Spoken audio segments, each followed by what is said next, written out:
Hello everyone, welcome back to my channel.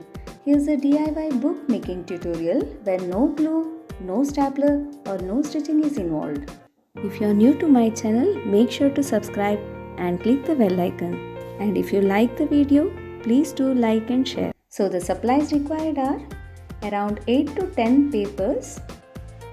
I have taken A4 size papers for this and double the measurement for book binding. I've taken a decorative paper and cut it into size. And this is paper rope, or you may also use wool or jute string. 2 binder clips, scissors, pencil and scale. First, let's make a smooth edge for the book. Bring all the papers together and we'll slide all the papers inside our book cover. Try to arrange the paper in such a way that you have a dark color and light color alternately. Now arrange all the papers inside the book cover. Tap it one more time to get all the edges together. And now secure both the sides, upper and lower side of the book, with the binder clips like this.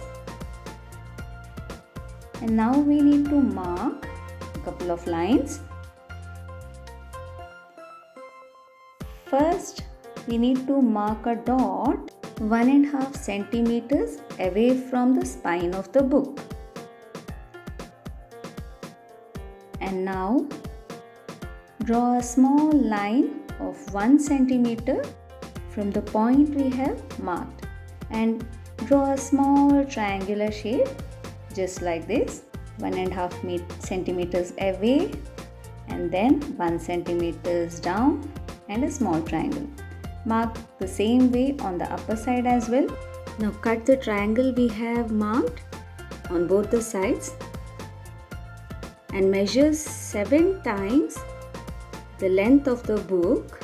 Instead of colored paper, you may also use printer papers or any leftover papers from your book.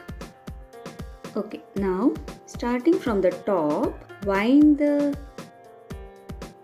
paper thread or yarn or any kind of string you have 3 times around the book and add a knot. Basically, we mark those 2 notches to hold this rope together. Remove the binder clips. You can decorate as you wish and our book is ready in no time. See how pretty it looks. Now if you want a smaller book, then you just fold these papers into half and add the notches as earlier and add the rope and you'll have a smaller size of the book. And if you want an even smaller book, then fold it again to 1/4 size and do the same procedure. I hope you liked this week's video.